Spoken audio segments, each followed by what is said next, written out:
Thank you. And if I could ask you to all rise for the invocation given by Reverend Chip Blackshear of First Presbyterian Church, and please continue standing for the pledges. Good morning. I invite you to join me as we go to the Lord in prayer. Father God, we pause this morning before beginning the very important work of your county here to invite you to be present with us. Lord, we invite you to come and guide our discussions, our thoughts, our words, that they would bring you glory. Father, as we, as a country, as we celebrate our 250th anniversary, we remember the words of our founders and in the Declaration and their firm reliance on the protection of your divine providence. And so, Lord, we need that no less today than we did 250 years ago. So we ask that you would do that for us today. Lord, we remember your word in Psalm 90. You have been our dwelling place in all generations.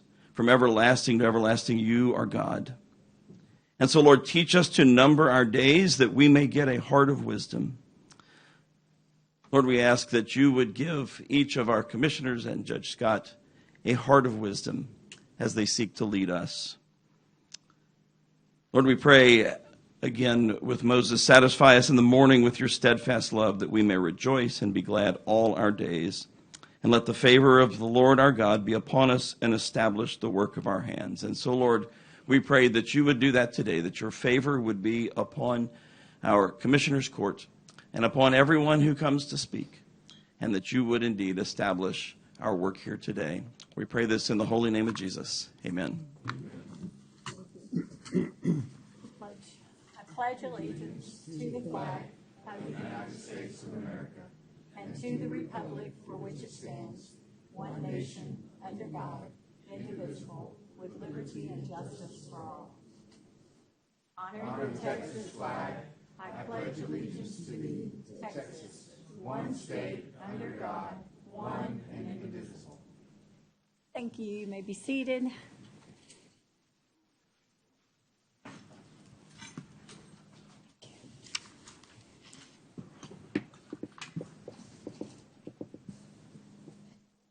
Today is Thursday, April 30th, 2026. We are at 901 Leopard in the Nueces County Commissioner's Courtroom.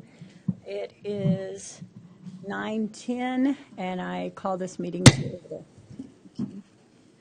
I'd like to begin today to ask, are there any agenda items that need to be tabled today ahead of time if we know there are some? Yes, Your Honor. Yes, Commissioner. I have a couple. Item E1, recognition of Johnny Bickham. Johnny's daughter called yesterday, and he is ill and in the hospital. So we'll bring this back when Johnny gets to feeling better, and I would just ask everyone to say a prayer for Johnny and hope that he does okay. Absolutely. Did I get that motion? And then I want to table. We have a motion and a second. All those in favor say aye. Aye. Aye. Any opposed? The motion passes unanimously. I'm sorry, then, yes. Okay, then I would like to table item A3. I'll bring this back at a future court meeting. Second. We have a motion and a second. All those in favor say aye. Aye. Aye. Any opposed? The motion passes unanimously. And then I would like to ask that we table item E1. E E1, Edward. in the Warren, regular agenda, yes. Sorry. Under Public Works. We have a motion and a second. All those in favor say aye. Aye. Aye. Any opposed? The motion passes. That's all I had. Thank you. Thank you. Are there any others, Commissioners? Not to table, Judge, but I will be abstaining from a vote for board appointment, item H1, South Texas Water Authority, and I have had that documented already in the past. H1, abstaining, yes.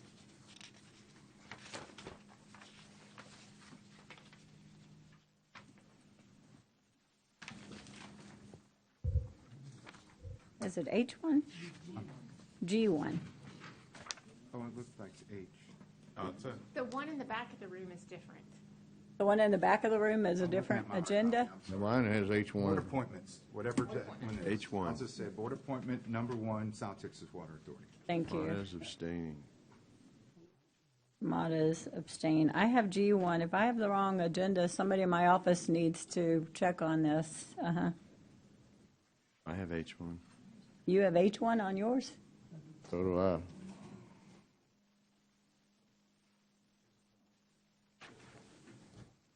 This is the one that was filed, and it says H1. Yes.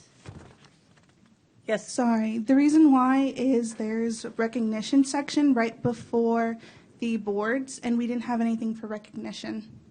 We added it later. No, there was nothing there. It's like supposed to be F. If you look on the one where it says Yeah. G, where H, yeah, there's one that's empty space, and we took that one out. Okay. Yeah, so sorry about that. So all the items on the agenda are correct that have been posted. It's just the number thing. Yeah, the numbering. Well, then the one I have online is different than the one I can print out the one that's that online. I have that's printed. We need to print some more in the back of those. Those are the correct ones, and mine is wrong then? They should be. Seems like yours is right and ours is wrong. I have this one. That one? That was filed, Yeah. yeah. Ours is wrong. Does yours have the printed copy on the front? Shouldn't have been included. Okay. That would have bumped everything down. Oh, and this was mine, yeah. Oh, let me print out the filed This is copy. what So got sorry about that. filed. This is what got filed, so. yes. Yeah, let me get the one filed. So sorry about that. This is the one that was filed, and somebody gave me a copy, so we're Probably should bring it good. off for everybody, just to be sure we all have the Yes, same one. please. Yeah, print one for all of us. So does that change the items I tabled? You tabled Johnny Bickham's, you tabled the, The ones you make tabled were sure. the ones I had, so I think we have the wrong, I guess we have the wrong one. 383 Yeah. policy, right? Yeah. a policy, that one I have on here, so those are all the same. You shouldn't change under the individual number. Yeah. or No. individual letters. The only, it's the very first part is like on the E1. board right? appointments is the only thing that changed. All the agenda items in the back are correct, yes. That's just the front page. Yeah, just the front page. Yeah, Yeah. please. All right, we're good. Okay, I think we're good. And there were no other, the announcements, you're going to abstain on H1. That's item D. Since you've already said that, we will move on and go to the resolutions, proclamation, or orders. And first up, since we tabled the first one, is in recognition of Deborah Ann Dumasnil. Thank you. 19 years of service to Nueces County. Thank you very much. We have a signed proclamation, and I'm sure the sheriff is going to want to say something at the back dais, or if you would like to too, but we appreciate our county employees that stay that long and all the hard work that you have done. So I'll let the sheriff talk first. Deborah, can you join me?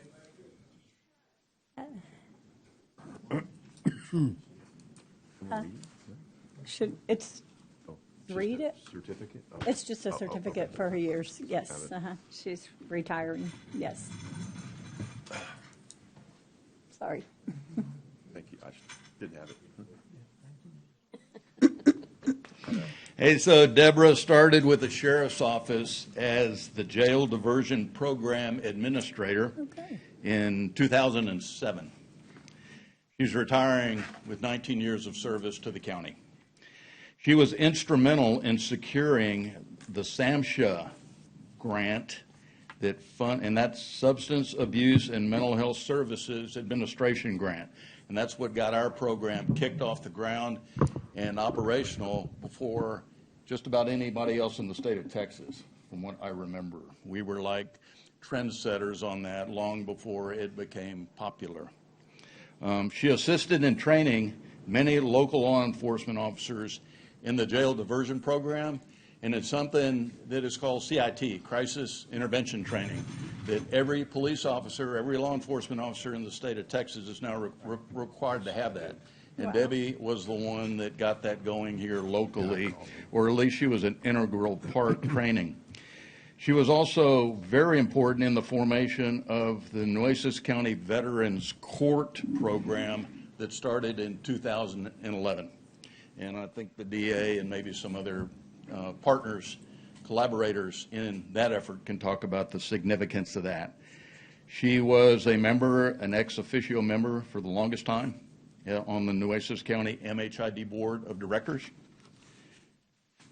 And the Nueces County Jail Diversion Program under Deborah's management was used as a template in other cities, other states, and I hear even in maybe another country. Wow. Awesome. So Israel, yeah. So Very back good. during the COVID, when we were dealing with such overcrowding and overpopulation in the county jail, the county judge at that time and people were coming to me pushing this jail diversion, and they were calling it something new. And I was proud to say that it had already been in place before that conversation came up. Their motive was to deal with jail overcrowding and overpopulation, but that's not really the purest intent of diversion. Diversion is a service for people that fit the criteria where we can still keep the community safe and secure, but we can afford certain offenders, nonviolent offenders and first-time offenders, a chance at a better life, at some rehab, by diverting them out of the criminal justice pipeline and getting them some services that they need to hopefully help them where they'd never come back to jail. And so anyway, thank you for all of that, Deborah. Did I get it right?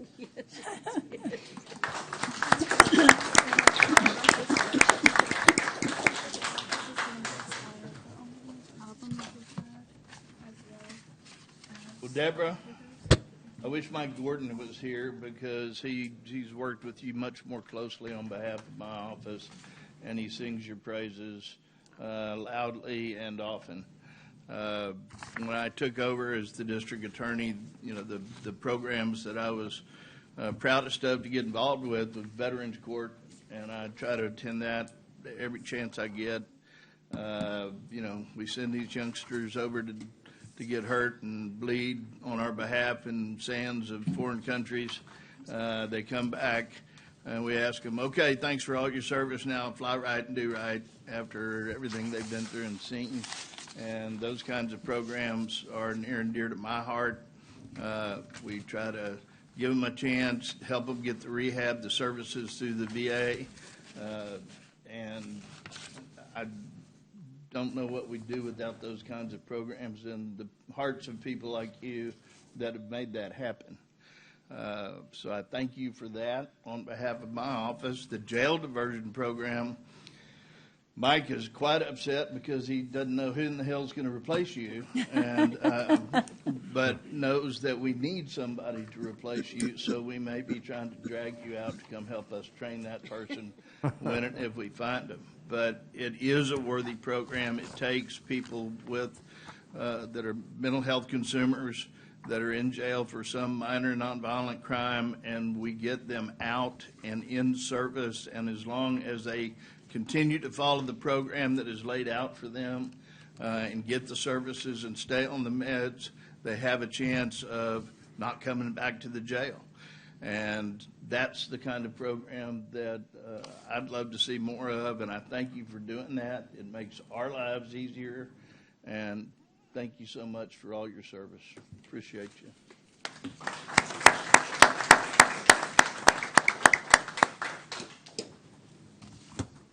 Yes.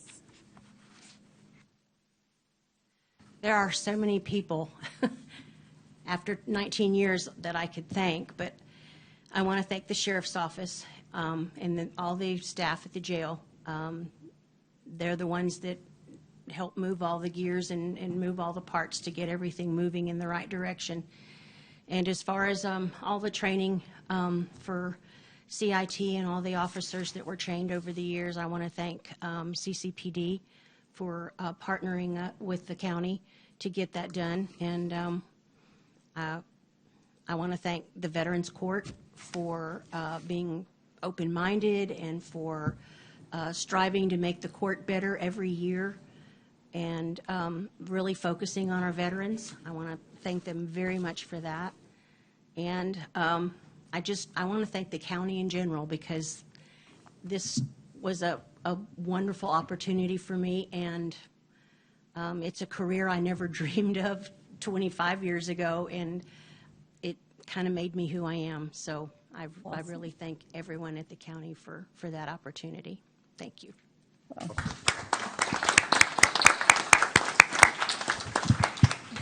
We at the county thank you for your service very much. We have this proclamation for you, our retirement. Yes. Huh? Can we get a picture before you leave, before you get out of here, please? Motion, Judge. Did we make a motion? Motion to It's a approve. it's a retirement Oh, it's retirement. Oh, recognition. It's okay. not a motion. It's not a, yeah. I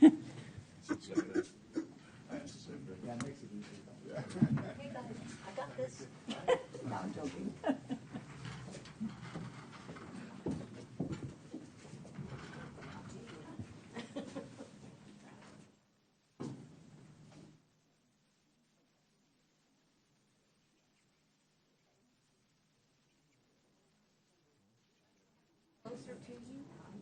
Yeah.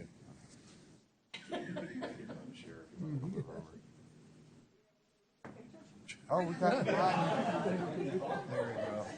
Everybody's house. All our stuff is gone. I'm so sorry. That's okay. Okay, 1, Oh, that's right. 2, 3. And one more.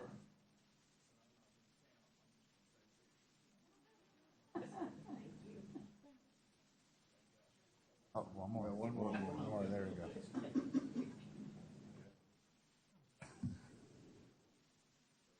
Like who has a real camera. Oh, wow, nice one.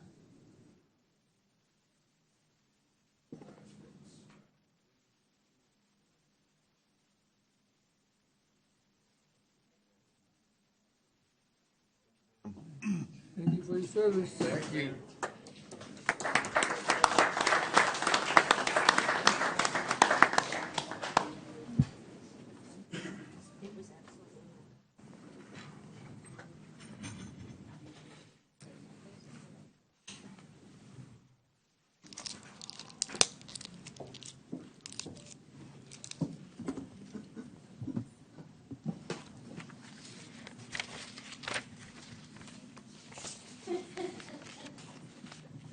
Okay, let's see if we can get this back going in order. It's been a hard start.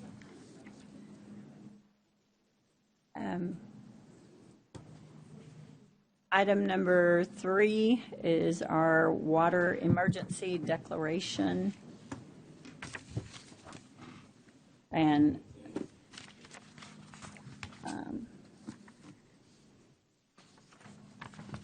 going to read this since this is a county judge. We put this on the agenda so we can not have to bring it back within 7 days, since we were going to have court. But in light of the governor's declaration and the water situation we have in our county and the issues coming up, we decided to go ahead and be proactive. The county wants to do everything we can to help our citizens. So, declaration of local disaster related to local disaster water shortage emergency. Whereas Nueces County is facing severe and ongoing drought conditions that are significantly reducing the county's available water supply, and whereas the county and the Nueces River watershed remains in an exceptional drought, and the U.S. National Weather Service predicts conditions to persist across the South Texas region with little relief in sight. Water demand across our region is exceeding available supply, and water sources continue to deteriorate. Whereas the city of Corpus Christi, Nueces County's primary water provider, is currently under Stage 3 water restrictions and is expected to face imminent emergency level shortages soon. Whereas the state of Texas has declared a disaster due to severe drought conditions, including Nueces County in that disaster, and has authorized the use of all necessary resources to respond. Whereas these severe drought conditions pose a serious and imminent threat to county residents, our economy, and our future water supply, water security. Whereas the Nueces County Commissioners Court recognizes the urgency of this situation and the need to act swiftly and responsibly to protect our community. Whereas on April 17, 2026, the governor of the state of Texas issued a disaster proclamation certifying that exceptional drought conditions pose a threat of imminent disaster in several counties, including Nueces County. Now therefore be it declared by the Commissioners Court of Nueces County, a local state of disaster is hereby declared pursuant to Section 418.108 of the Texas Government Code. This declaration will be promptly filed and publicized in accordance with state law. This action activates our county's emergency management plan and authorizes all necessary measures to respond to these conditions. This disaster declaration takes effect immediately upon issuance and will be in effect until the order is rescinded by the county judge authority. Duly adopted by the county judge in the Commissioners Court of Nueces County on this 30th day of April 2026. And So moved. Second. we have a motion and a second. All those in favor say aye. Aye. Aye. Any opposed? The motion passes unanimously. And while, we pass this, and let me be clear to our residents, the county and our leadership here want to be proactive in helping our communities and doing anything we can to prolong this from affecting our citizens here locally. This is step one in a long list of actions that the county plans to do in the future, maybe come up with some ideas where we can make cuts and early cuts. I suggest all of our citizens do the same if you can at home or wherever you are in your businesses to cut back, because that will prolong this from becoming any worse on our community and our citizens here locally. We hope that things change. We hope that we get water. We hope that the watershed gets filled, but we can all hope, but we have to plan accordingly, and we have to be leaders in our community and do what's right for our citizens. So thank you, commissioners, for signing off on this with me today and us not bringing it back. And just want to let our citizens know that we are going to do everything we can to help you out. So, does anybody have anything else you want to say, commissioners, or anything? Thank you. We didn't vote, did we? We did. We voted. I know. We're all having a morning up here today. I didn't hear, Your Honor. I'm sorry. I think Commissioner Chesney made the motion, Jag seconded, or Mata seconded, and we all voted aye. It was unanimous. Did you have something you wanted to add, Commissioner? No. Okay, thank you. Moving on to item F then, public comment. Wait, that's G. Oh, gee, I'm on the wrong agenda. Mine is going to have the wrong things. Thank you. I need to move everything up. Item G, public comment. We have Terry Mendiola signed up to comment. Yes. Yes, ma'am. Yes. Oh, I'm so sorry. Yes. And please just state your name. And you have 3 minutes. We can't respond, but you have 3 minutes Okay. to speak. Thank you very much. I'm here today to speak regarding the groundwater issues for rural Nueces County. My name is Terry Mendiola. My husband and I reside at Blunzer, Texas. We live in Wright's Addition. We built a home out there in 1998. We had our water well dug, and we moved into our new home in 1999. Historically, groundwater has been governed by the rule of capture, commonly known as the law of the biggest pump, which allows a person who owns the groundwater to pump as much groundwater that is available, regardless of the effects that pumping may have upon neighboring wells. Divert or consume it, regardless of that. Therein lies the problem. For people who live in the rural areas of Corpus Christi, for us and our neighbors, when the city of Corpus Christi decides to come out of the city limits and purchase land and then annex those said properties into Corpus Christi, and also to purchase water rights from a land foundation group for $28 million, and to take the valuable groundwater and pump it to Corpus Christi, you show absolutely no regard for rural citizens. You care nothing about rural people. You don't care about farms. You don't care about families. You don't care about businesses. And once the city takes our source of groundwater away, we have nothing left. We have no pipeline of water from somewhere else to save us, and we feel like the city will take it all. We believe that. They care nothing about grabbing this precious resource and taking it and supplying Corpus Christi municipality and industry. Rural residents are deeply disappointed in knowing that we do not matter to you. We have never mattered to you, but you're going to take the water and you're going to leave rural residents with absolutely nothing, and that is just not right. I am furious knowing that full well one day I'm going to turn on my water faucet and there's going to be nothing there. And once again, I will be reminded of what has been done to me and other rural residents. My home, my land will become monetarily worth nothing. After all, who's going to want to buy my home with no running water? So everything my husband and I have worked our entire lives for will be worth nothing.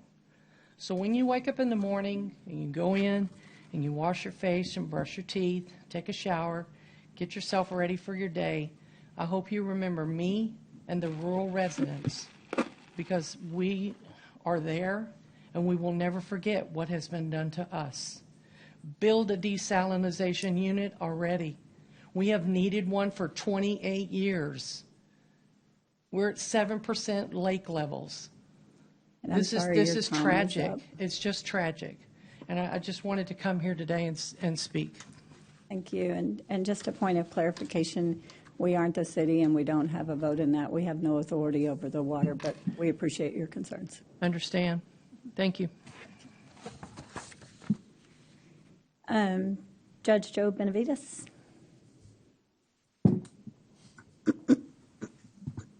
Joe Benavides, 410 Atlantic Street, Corpus Christi, Texas, 78404. Thank you, Honorable Judge and the Commissioners, for listening to me. What I want to address is I want to thank every one of you all, especially the in reference to the consolidation of 1-1 and 1-2, the precincts of the Justice Courts. And leading it is, of course, the Commissioner Palsy. I want to thank you so much for being real involved in this, sir, and all the commissioners and the county judge. So we continue on forward. I know we have certain issues with the budget and stuff like that, but I want to also thank HR, the IT, all the departments that are involved in trying to consolidate JP 1-1 and JP 1-2. And I just came up here to say thank you so much, Commissioner Palsy, for leading this and being supportive, county judge, and all the commissioners. Thank you so much, and we go forward, and hopefully by the end of the year we'll be consolidated and we go forward. So thank you so much. Appreciate you all. Thank you. Thank you. Is there anyone else here that wishes to speak on public comment that didn't have the opportunity to sign up? Sorry, I'll write you down. Yes, Trey Cranford.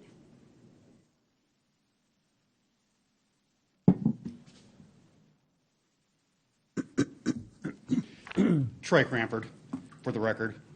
No, I'm glad to see my old friend Johnny Bickham being recognized today.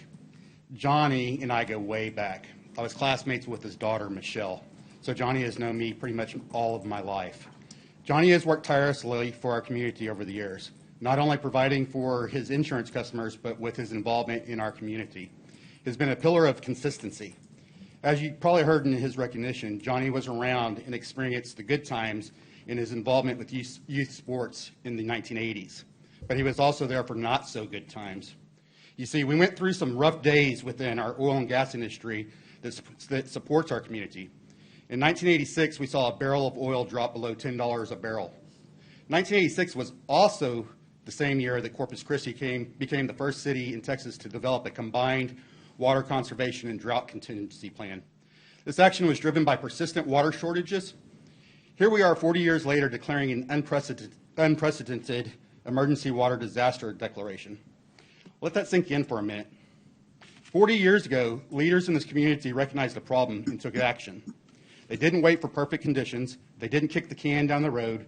They made hard decisions to protect the future of this region.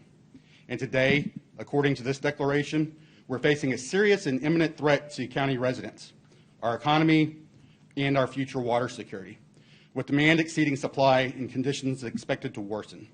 That didn't happen overnight. This emergency is not just about drought. Drought is part of Texas. It always has been. This is about a failure to follow through. For decades, multiple councils and community leaders worked to move us toward a sustainable, drought-proof water supply. They got us to the goal line, and then we stopped, just short. We have had over 40 years to develop a reliable desalination project, a supply that is not dependent on rainfall, not dependent on river flows, and not vulnerable to the same cycles we have seen time and time again. Instead, we hesitated. We delayed. We allowed uncertainty and indecision to take the place of leadership. Now we are here declaring an emergency. We want to thank you all for your leadership today in recognizing that an issue created by the city affects more than just the population center. It reaches far beyond city limits and directly impacts our rural communities and landowners who depend solely on groundwater for their homes, their livelihoods, and their way of life. As surface water supplies become strained, the burden shifts to our aquifers, placing increasing pressure on the very resource rural constituents rely on as their sole source of water. That reality makes this not just a city issue, but a county-wide responsibility. It's not just surface water at risk. The pressure is now shifting to our groundwater. As demand increases, we are creating a second emergency, one that threatens landowners, agricultural, and the long-term sustainability of our aquifers. If we are not careful, we will trade one crisis for another. We appreciate your recognition of that connection, and we look forward to your continued support in protecting both the groundwater resources and the property rights of the people you represent. Ensuring that rural landowners are not left to bear the consequences of decisions made elsewhere is critical to the long-term sustainability and fairness of water policy in this region. This is the moment for accountability, but more importantly, it is a moment for action. We don't need another study. I'm sorry. Your Okay. time is up. Thank you for your time. Thank you. Anyone else? Then I will close public comment. Moving on to item H, board appointments. Number one, the South Texas Water Authority, and Commissioner Mott, as you have abstained from that appointment.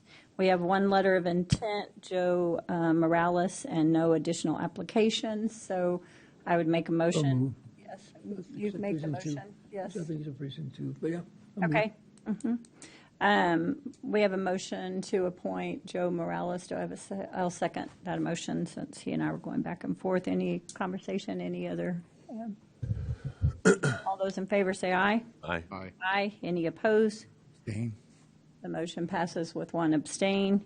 And then I would like to make a motion to reopen for applications. Second.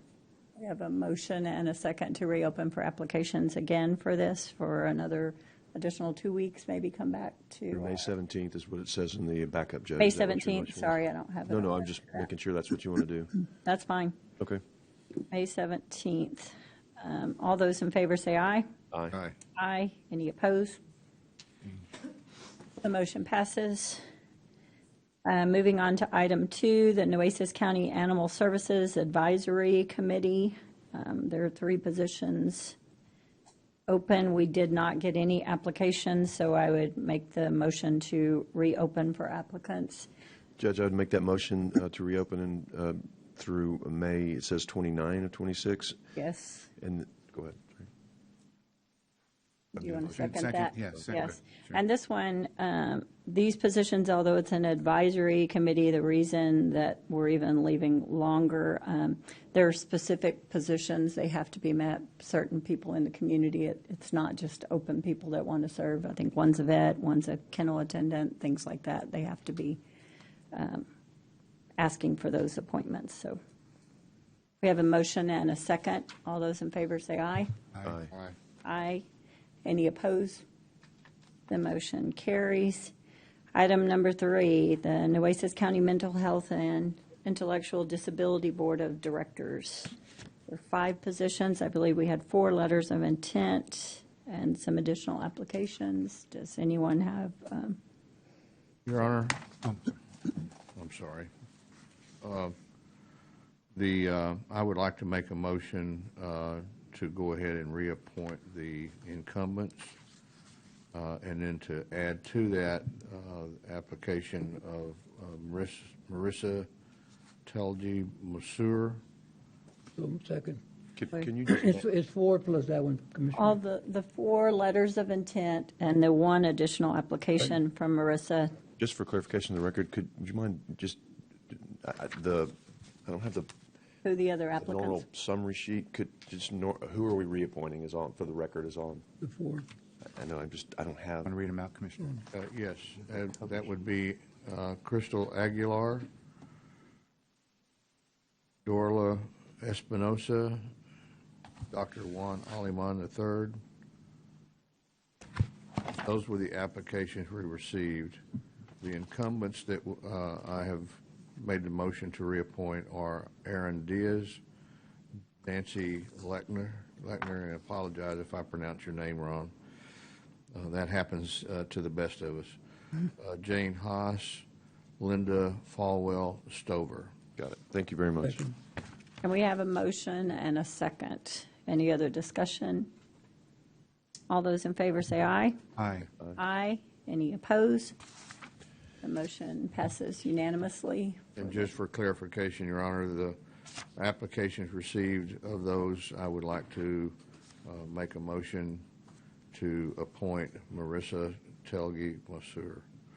That was part of your first vote. Did we do both of those together? Well, I didn't know. Okay. We didn't read it out loud, so let's do it separate since, yes. Whatever y'all want to do. We have a motion and a second of the applicants for the other position. All those in favor say aye. Aye. Any opposed? The motion passes. Again. On number 4, the Nueces County Library Advisory Board, I believe we have 2 positions. Does anyone have anything on that one?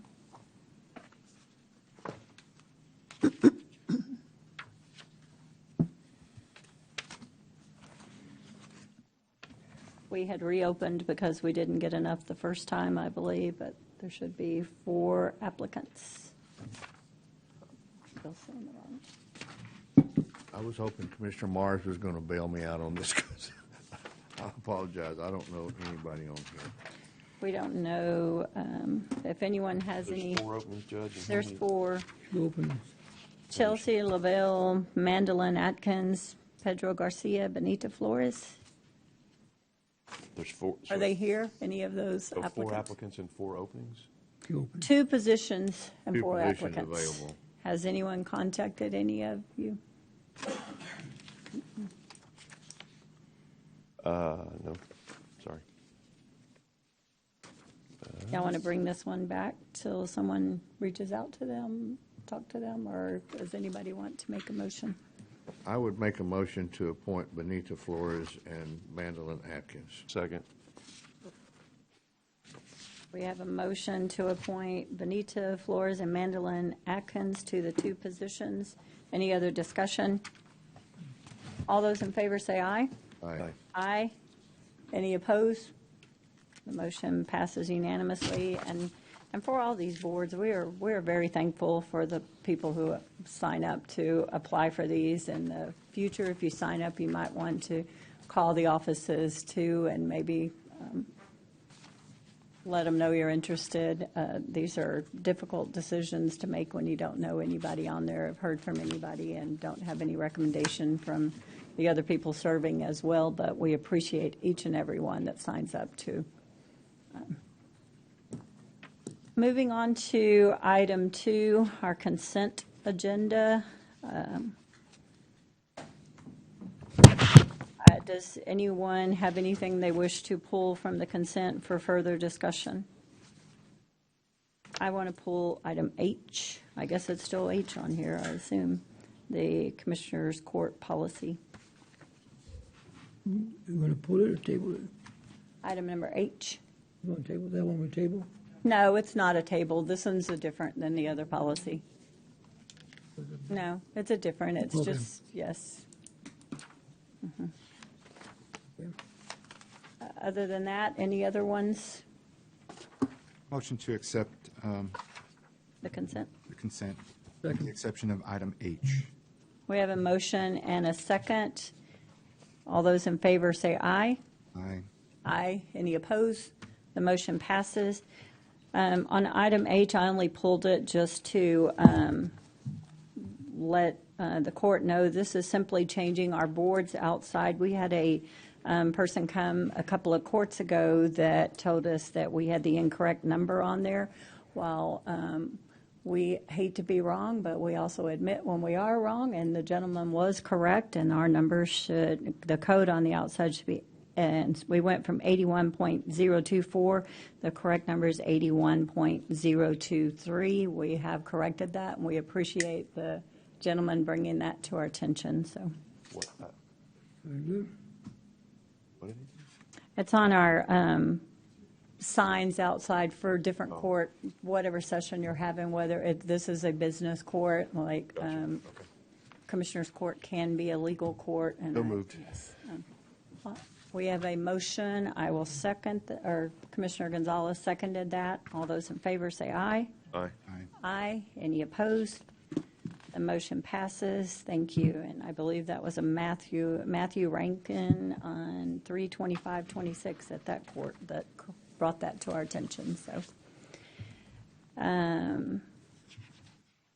to our regular agenda, moving on to that, we have 3A1, discuss and consider adopting the meeting minutes from the April 15th, 2026 meeting and all related matters. Has been reviewed by staff. I would make the motion to approve. Second. We have a motion and a second. Any other discussion? Yes, ma'am. Yes. I would like to suggest that for our future meetings, that the approval of the meeting minutes be moved to our consent agenda. We had that before for some reason, and they moved it out because somebody had a problem with it in consent. And I can't remember exactly what it was, but it was a big deal. But I really think it should be consent as well. I agree. It was the state, the court wanted us to bring it out because something was happening that something was incorrect. And if we don't catch it, then we're passing something without. A couple of times we had a couple of errors that weren't right on the voting and everything else. Mm-hmm. So, It was on another. yeah. If it's judged to be something incorrect.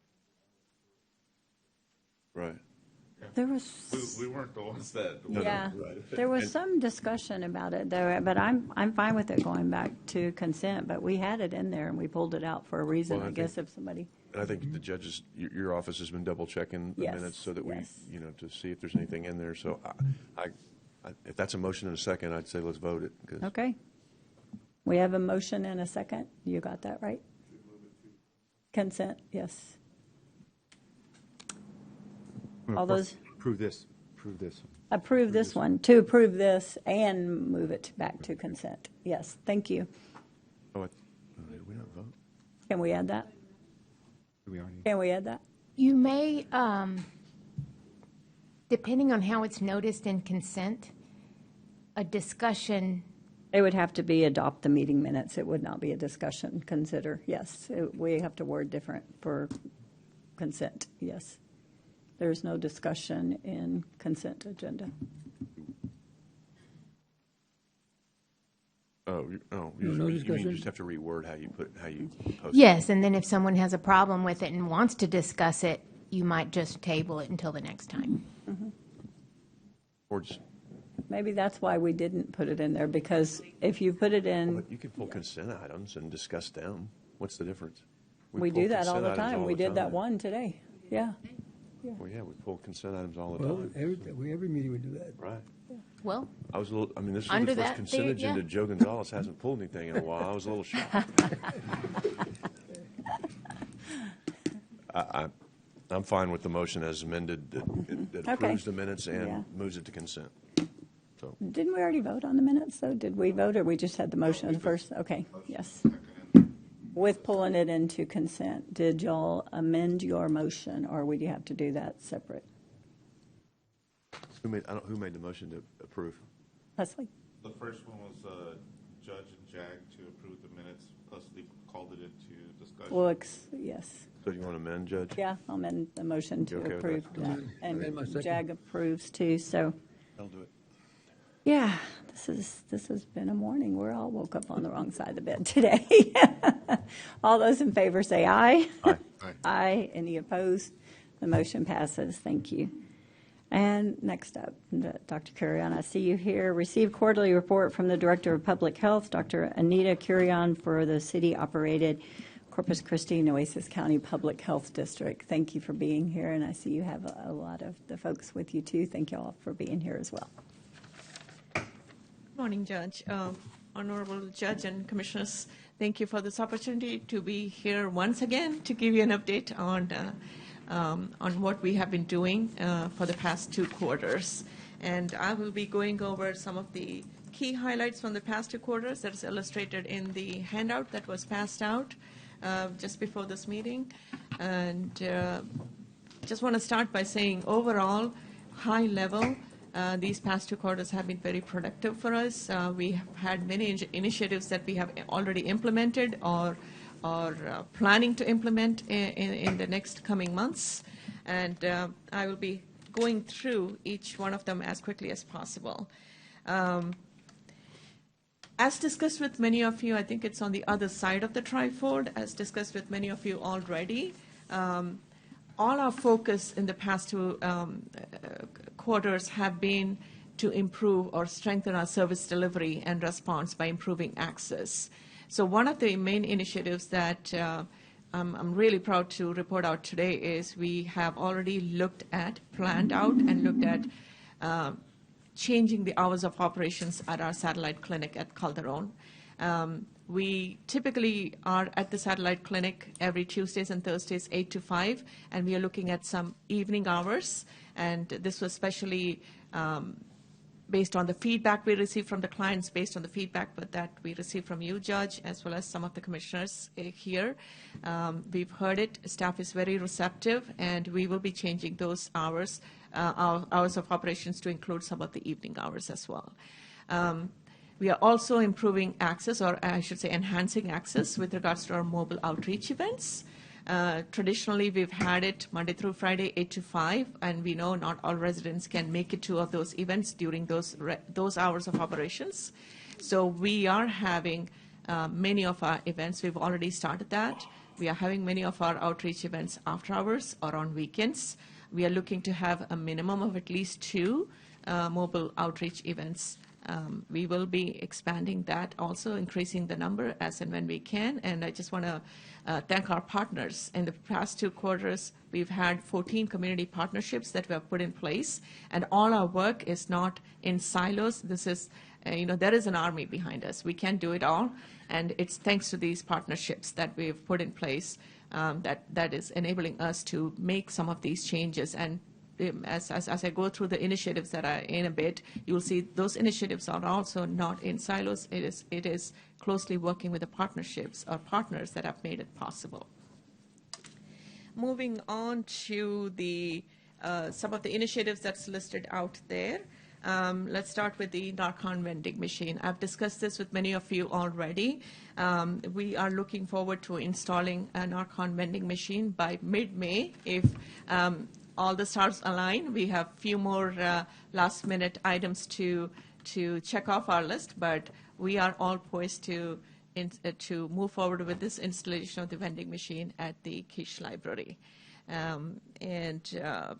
Thank you, Judge, for referring me to your county librarian, Crystal Drillin. If you're listening, you are such a great partner to work with. She has been a great partner, not just for this, but many other initiatives that you'll see me talk about in a bit. The next one is a community blood pressure access point. This again will be installed in Robstown at the Calderon site. This incorporates advanced technology that not only enables us to do self-monitoring of the blood pressure, but also connects these residents or clients who are using these machines to education as well as wellness resources. So we are looking forward to that. Again, the go-live date is tentatively mid-May. The other initiative I wanted to talk about, which I'm very excited about, is the Inclusive Community Play and Wellness Space Initiative. We are looking forward to implement the sensory pathways again at Quiche Library Playgrounds. Thank you, Crystal, for making this happen as well for us. I've already spoke to you about this initiative. We are excited. This will create a welcoming, accessible space that foster health, learning, community connections for children and families of all abilities. The Bingo and Be Well initiative, this is already started. This was implemented in March of this year. This is rolled out across our 5 senior centers, and this is primarily geared towards our vulnerable segment of the population, which is our seniors. This is incorporating, as the name is self-evident, it's incorporating fun with learning, health and education, wellness, learning and resources. The last one is the childhood obesity program. This will be a pilot program. We are looking to implement this pilot program in the summer. Once again, no surprise, at Quiche Library. We will start it and we'll roll it across the rural parts of Nueces County. And this is keeping in mind the health and wellness outcomes for the other vulnerable segment of our community, which is our children. And on the last page, I just want to give out a shout out to a very successful event we had, which was the DA Take Back that happened this last Saturday. And we held 2 events concurrently, one at our 1702 Horn Road location, and the other one was in Robstown. It was well attended.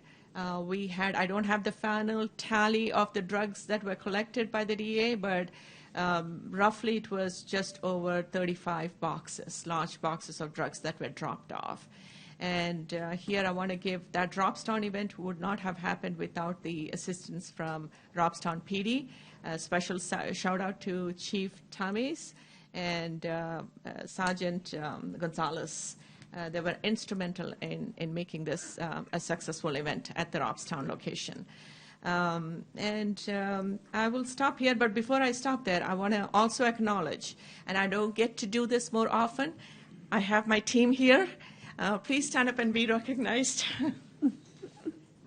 We don't get to do this more often. These are,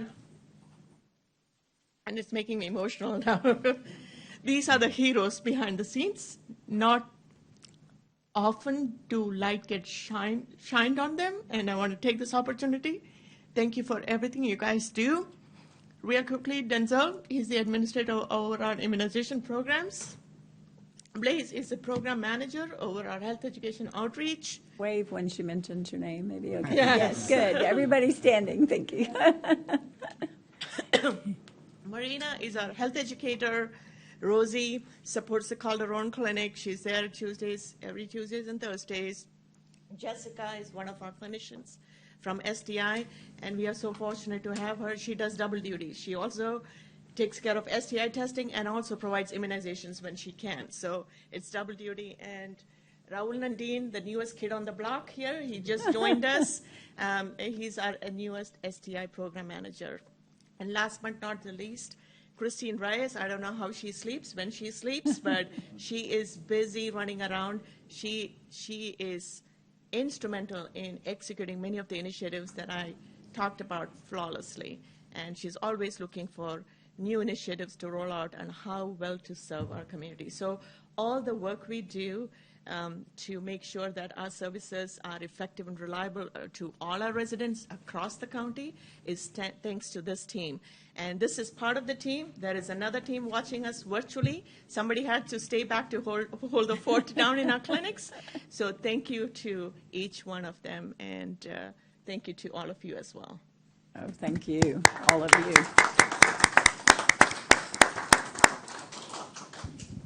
Does anyone have any questions or anything? I do, Judge. Go ahead. You can go first. Thank you all for your work, Dr. Kurian. I'm so impressed. I know it's taken literally years for us to get to this point as far as organization, commitment. We know that the staff has always been there to support the programming that you have, but this is such a transformation to me of where we're at now, as far as the amount of programs that we have, that we've initiated, we collectively, right, city, county. This partnership was not always perfect. I mean, I think we should be, upfront about that. It's taken us some time to get to this point, but I think that we're finally there, that we are able to work through how we divide up the work collectively between these two partnerships. And then even I'm encouraged to see Robstown PD included in the mix. So it's not just Nueces County, it's not just City of Corpus Christi, it's other partners that are being included as well. But each of the programs that you mentioned and identified individually are exciting to me, not because just most of them are happening in Precinct 3, but because of the value that they bring to our community. The Narcan vending machine, you and I, obviously, we talked about that for a while, and it's not just a stereotype, it's also just accidental overdose that could happen to people. The blood pressure access points, the sensory pathways that you've created, the Bingo and Be Well, I love that initiative and all the different communities that you have involved with that, and of course the childhood obesity program. So for me, this is just expanding on the different programs you have. I'm excited to hear about trying to find alternate times to make it easier, more accessible for people who work a typical 8-to-5 job or so, that they can still try to go and get some health care, get some access to at least check where they're at and monitor those levels of blood pressure or anything else. So this is really encouraging. I know that you have more planned. I know that there will be just more success that we have, but I want to thank you because, like I said, this was not an easy road to get here, but I feel very comfortable where we're at now, and that we have made a connection as a community. No more back and forth. I mean, I think at one point this court or collectively prior courts had said, we're done. Let's just end it. Let's just do our own kind of unit or whatever it was considered, healthcare unit, and be done with it and separate. But we came back together as a team, as we should. And I think, for me, it's always about collaboration. And you've showed that. You and your team have shown the collaboration of working together, the value that means, and how far you can stretch out those resources. So I can't go on enough about the work that you all have done. And as you said, there's others behind the scenes that aren't even able to be recognized today, but you have done some great work. So looking forward to the next round of programming that you will create or how you will enhance these programs you're working on now. But thank you for all your work. Thank you. Commissioner Pusley, I believe you were asking something. Yeah, thank you. I just had a quick question. Can you tell me a little bit about this Narcan vending machine and how that works and where it's located? So we got the vending machine. Can you get closer to the mic, please? Yeah, Can we you hear need me you now? to talk in the microphone. Yes. We got the Narcan vending machine from Naloxone, Texas. There is a statewide initiative that's out there to make sure that these naloxone, these life-saving drugs, are accessible across Texas. So those vending machines, that particular vending machine, will be placed at the Quiche Library. I think Commissioner Mares pointed it out already. It'll include naloxone, which is the antidote for opioid toxic overdose. In addition to naloxone, we'll also have I'm blanking out on the names. Hand hygiene kits and wound care kits as well. So how is it dispensed? I mean, you go up and put 50 cents in the machine? It is free of charge. Okay. And folks can, it's just I'm like being a vending. facetious, but I don't know how this works. Yeah, it's just like any other vending machine. You can say, there is no limit to how many you can dispense, but anecdotally, based on the data that we have from other vending machine installations, there's already one in Corpus Christi. This will be the second one in Nueces County. That first one was placed on Leopard Street by Star. It functions just like a regular vending machine. You can go and dispense, I need one naloxone, you can press a button, is A1 or, those different numbers, press a button, and the naloxone is dispensed. It's a nasal spray that you can use and dispense. So is someone monitoring this, or So Where is it going to be located in the library? Because we have kids that go in the library. correct, and that's a fair concern, right? And this is why I said anecdotally, we've not heard any bad outcomes or reviews based on the placement of the vending machine. And because of that concern, it's very important that we have these vending machines placed at strategic locations. And that's why we picked Quiche Library too. It'll be placed in sight of the either some of the staff that's already working there, or some of the security folks, to deter some of this misuse or abuse of this naloxone. So it's thoughtful. There's no one foolproof. We cannot limit who accesses it, because like I said, these are life-saving drugs. This can save lives within minutes. So we don't want to have a lockdown on the accessibility part of this. So it has to be a layered I approach. appreciate that, but I have a little concern about the liability of that in a building that, if it were to Calderon building where we have medical people who are there almost on a daily basis, that would be one thing. Yeah. But having it in a library where it's accessible to whoever walks up there, Your Honor, I have some concerns about the, exposure to that for the county, and I think it's something we need to take a look at. I think it's a great ideal. Yeah. I understand what the product does. I'm just a little concerned about the location. It's a fair concern, and we can revisit that. We'll be happy to sit down again and revisit the location. But we did run this by the legals on both sides, I believe, certainly by the city side. Library was chosen because, again, you have to find a place where folks are not afraid to approach.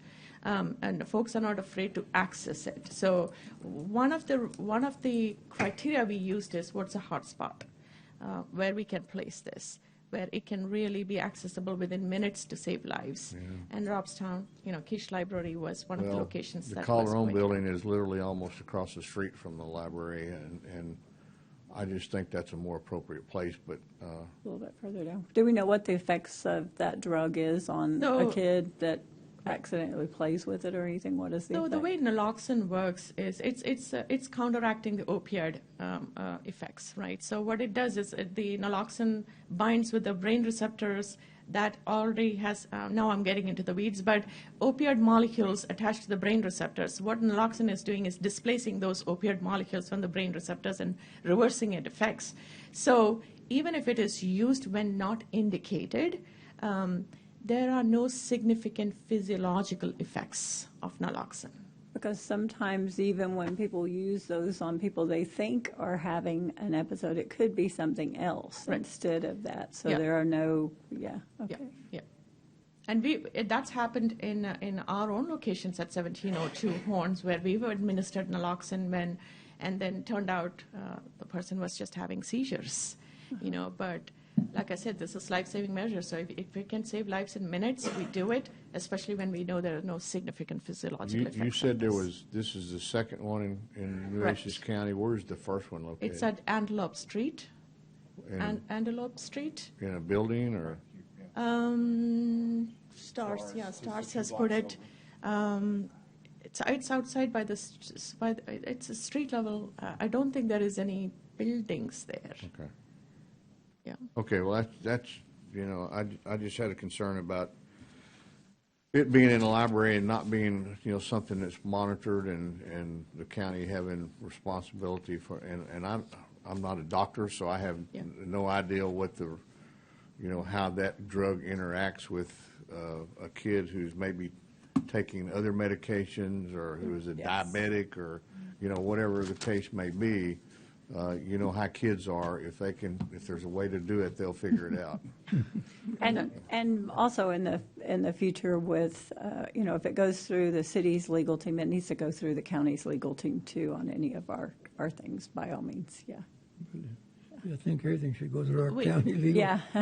Yeah, we can certainly table this. Like I said, this is one of the in the planning phases also. We can table it. We can make sure all the i's are dotted, t's are crossed before the go-live date. Perfect. It's not there yet, in other words. I'm gonna say- Go ahead. Sorry. I just want to say two things. One, thank you. Well, three things. Thank you for expending the hours. Really, I think it was way overdue, and I appreciate you for doing those. And reach probably more people that work, get up at 5, and don't have time to go to the clinic. And so I think that's a real good move. I really appreciate you coming up with it, and changing the hours. And also the medical clinic. I know you're trying to reach out more, and which is really appreciate that. I know you're in different locations, and so or churches. I know you're trying to hit some churches, and appreciate that. I was at the bingo, the very first bingo they had at Bishop, and they did have a good time. They did really enjoy it, and so I even put some. I'm not going to. Well, maybe I better not say that. I would put some money on the table, but to buy the goodies, right? So, but anyway, thank you for those things that are happening, but. In the other side, I understand where Commissioner Pusley is coming from, and I didn't know that was going to be at the library. I thought it was going to be at the Calderon all the time on the NORCAM, and I think that machine is pretty monitored by. There's an agency in the valley that brought that machine down, and I don't know how they're monitoring it, but in the Calderon would probably be a lot better to be able to monitor it, or even have a screen there in the clinic where you can actually monitor through the screen or something, so actually who goes there, right? Yeah. And in the camera that people that use it don't use it. Yeah. My concerns also would be the youth, the young adults and the youth, and it could have a very, very negative effect on the youth if they use it, right? Might not be an overdose, but it might be an effect. It all depends what they have. So that was a good point Commissioner brought up. So I think that's the only thing that I know that we really need to look into and try to see, and again go through our legal department to make sure that all the T's are crossed and the I's are dotted and everything else. So because it's all going to come back to us, So, but everything else you got here, I really appreciate you moving forward and doing a lot better things that we were doing before. Thank you, So thank you Commissioner. for all the work. Appreciate your staff, and they do a lot of good work everywhere they go. Thank you. Thank you. I've heard the concern about narcotic vending machine is fair. I've heard it loud and clear, and we will make sure we have all our ducks in a row before we go live date. So, Commissioner Modas, you were next. Just real quick, I know I've already spoke, but the benefits are so valuable. My daughter saw someone needed to be resuscitated. She lives in Austin, where she's going to school in Austin, and somebody she didn't know, but on the street, and there was one of these vending machines nearby, and somebody was able to go help. It's just somebody she saw passing along, another student there at the school, at the university. It helped save lives. Robstown, unfortunately, not the entire community, but there is a segment, a small pool of unhoused people who are using opioids, various levels of it. So I think we all agree in the benefit of it. Calderon, I would just say I love the idea. I think either one is great. One maybe brings down the sensitivity because someone may know they may need it and may be deterred from going to more of an official kind of location like Calderon. But my concern would be the hours. I think the library maybe has a little bit more flexibility with hours that they're able to be open compared to Calderon. So I'd want to have a bigger net to kind of capture people who may need it, because I think we're still closed on Sundays in the library, are we not? I think, right? So Sundays are closed, but at least there'll be some availability in after hours or on Saturdays as well, where people have the opportunity to go there. So we'll work it out. Please go to legal to work through that part, because we do need that two-part system. But I just want to share that little story because my daughter observed someone having to be resuscitated and save their life literally. So I think we all agree it's important. It's just how you control it, how you better monitor it. But other than that, please proceed. Thank you. I don't want to judge. Are y'all buying the Narcan? Yes, You are? yeah, Because there's an agency in the valley that will give it to you. yeah. We're And they'll give working you closely. boxes and boxes if you want them. Right, we're working closely with them as well. So, Yes. you know, if you need to get a hold of them, let me know. We can get a hold of them. Yes, But thank they you. came down and gave a presentation. I think you were there at the presentation. Yeah. Yeah. So they'll give it to you for free, and don't worry about buying it. But the other thing, I got one more thing I forgot about that I'm really concerned about, and I appreciate you giving me the stats. You gave me some stats. I asked for some stats last time. Yes. You know, and to me, it's kind of really not alarming, but you know, it's just the fact that the services have been provided 74% in San Patricio County. You know, then you know you got 269 in Portland, 80 in Ingleside, and then 56 Claybert, 56 Aransas, 46 Jim Wells. So I guess if maybe only 30% is Nueces County. That's So- correct. So this, to me, that was a kind of the numbers were kind of like, well, maybe we need to get somebody to, you know, maybe put something on the table, but, because we are paying a lot of money, but, you know, I was just, you know, it doesn't say what, I know 74%, but it doesn't say, didn't break it down to what kind of services, but it'd be something to look at that I would kind of be interested. So, yeah, I don't know. Can you give me a report, or give us a report next time and see what the status are on the quarter? Because if it's the same every time, then we need to really look at where we're providing all our services to, in that Nueces County. So, A report like was done the first time around that lists the visits and how many people came in, just that ending Yes. quarter, but we always know we're going to be a I quarter got that behind last. because of the stats that have to come into Right. Austin. Yeah, Yes. so what Commissioner Jag is referring to is the about where end we of are. the It should year be- report that we had 685 residents from outside of Nueces County. And the request was like, can you look into Should be this and here see today. who those 685 are? And we did. And when we looked at it, 74% come from San Patricia County.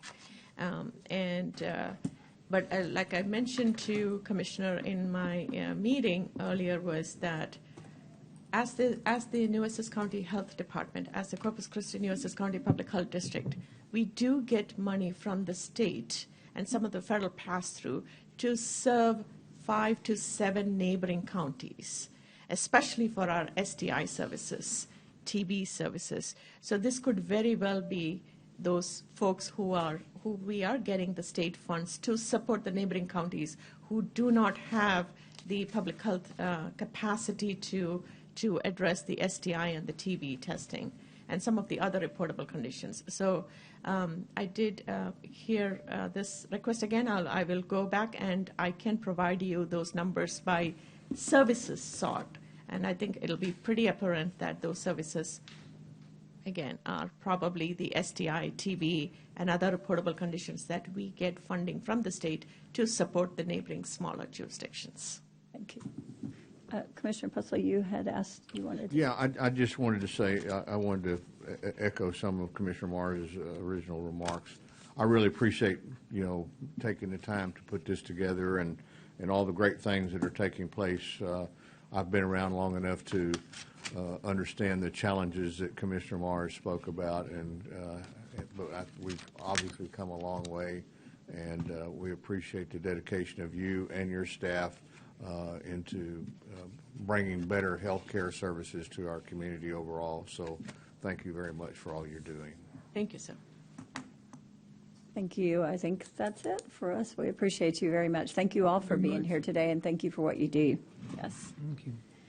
Moving on to item 4, discuss, consider, and take action adopting an order approving a request for proposals as a method of procurement for the Nueces County Airport Ag Hangar lease and improvements, and also authorizing the purchasing agent to publish a notice and delegating evaluation authority to an evaluation committee and related matters. Accept a motion. This is just going out for proposals. Yes, Your Honor, if I could, I'd just real quickly to kind of bring the court up to date, and I apologize, I didn't give slides to Connie. Is she able to bring up the attachments on the screen, or No, do we have to give her a separate? we have to give her attachments. Okay, well, if you don't mind following along in your agenda. This is about our old ag building that's there at the county airport. The facility's roughly 30 years old. It's not being utilized now, other than we have a gentleman who is renting a space in the hangar part to store an airplane, and we would like to basically go out for bid to have someone come in and take over that facility and to make some improvements in that facility, and we would like to design some milestones in whatever contract we come up with for making those improvements, so that whoever takes over the facility will be asked to make improvements within a respective given time. So this isn't a fund, this isn't a county paid for, this is going to be part of the procurement. If they want the building, they will have the building for a certain amount of time with milestones that they have to do the improvements. Yeah, we basically have two options on this facility. Well, actually three. Number one option would be to take a bulldozer and push it down, and I don't think we want to do that. Option two would be for the county to come in and spend the money to rehab the facility. It is a very nice, and has a lot of potential. For years, it operated as a crop dusting business. But that's not the ask today. The ask today is to go out for bids, and the individual that would lease it would have that obligation. That's not what we're voting on, is the county to do it, if I can be right? allowed to finish my description, maybe that'll take care of it. What I'm asking the court to do today is give us the opportunity to move this process forward. The purchasing department will design, along with the help of legal, what the contract would look like, whoever's going to bid on it, and then we'll bring that back to the court for approval. But we don't have a funding source. We don't, I mean. This will not require any funding on behalf of the county, Your Honor. Your item 2 said the county would do it. That's what I clarified. You said your option 2, the county could bulldoze it down and rebuild the building. That's what I was trying to clarify. I said we basically have three options on this facility. But that's not what today's option is. You know what? I'll just table this and bring it back where maybe I can explain it to everybody. We just don't vote to approve things that we're going to build to go out for bids if we don't have the funding. I'm not asking the court to do that, Your Honor. That's what I was asking for clarification of. If you want to go ahead, we're fine going ahead. I just was trying to clarify. The action today would be on the person who received the bid to do milestones, to do the improvements to the building. It would not be the county funding the improvements. No, we're not asking the county to put up any funding at this point. That's why I wanted to make the motion to approve. I just wanted that clarified because your option stated otherwise. So this is an RFP. Do we have the order? The order's not attached. Just curious. Is purchasing back there? Do you want to address this? I don't know if the order made it into the attached packet, but I believe we sent it up to the judge's office to have it fanned out to everyone. We did have an order. I don't know. And the committee is going to be the airport director, the county engineer, and a member of the Nueces County Airport Advisory Board for the 3 members to review. Just so, Michael, I don't have the order either, so I don't know. Maybe it's lost somewhere in transition. I don't know. But at the end of the day, or what Commissioner Pusley was describing is this is just going out, like. This is going out for an RFP for the airport leasing. Right, but I mean, it has no funding. There's no funding requested. Correct. It's just somebody's going to pay us to lease the space. So the RFP would be sent out that says, "Hey, give us your best proposal on how you would do this." Kind of one of those kind of RFPs. I was going to explain all that, Commissioner, if I'd have had an opportunity to, but I don't know why the order's not here. I saw it. Legal looked at it. I had everything here. I submitted it to be put in, and obviously that didn't happen. Right. So I was just asking some clarification questions to see if we can figure that out. Yeah, so is that basically what it is? It's just going to go out as an RFP and then to say basically give us your proposal on how you would do this and how you would spend the money to do it, right? So we'll work with Commissioner Pusley and the airport manager to design the actual contents of the RFP document itself. The order here is just our vanilla one that we do for any RFP. There's nothing special on it. It just says we're going to lease out the airport, period, and give me permission to put out an advertisement. It's fine if you just get us the order. I mean, I'm fine with now that I understand it, because I just didn't see the order, so that was why that was all my questions. We'll get that circulated for you. Yeah, I'm sure. It just got lost somewhere in transition, so that's fine. Okay. Yeah, I'm good with this all. Also, I just wanted to clarify though. So the airport manager, so Ben, he's going to be on there, right? Yes. County engineer. Yes. So Juan Pimentel, and then you said a member of the airport advisory committee. Is that correct? Yes. So those three. That's it. That's it. Okay. All right. Are you still want to table this, or we're okay to move forward, Commissioner? Whatever the court would like to do, Your Honor. It's your item. Make a motion. We're ready to go. Ready? I'd like to make a motion to move forward, please. Second. We have a motion and a second. All those in favor say aye. Aye. Aye. Any opposed? The motion passes. Thank you. Item number 5. This is yours also, Commissioner. Discuss and consider requesting the TxDOT rural program establish a road connecting the county airport to I-69 and related matters. I'm trying to get my,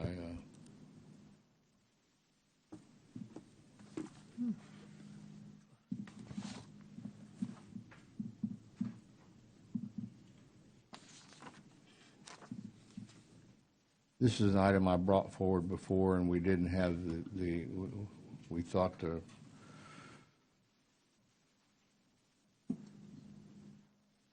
right method was submitting this to the MPO, and that was not correct. The county judge got us the proper information. For whatever reason, my computer's not cooperating.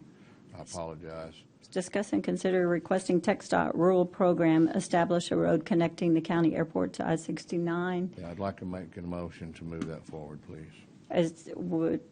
Would that be Public Works getting with them with TxDOT? Or I know when my first conversation with them, they said something about maybe our roads weren't to the standard that before they would accept it. Or do we want one to properly check into that, or is there a formality of how we do this? I'm not aware.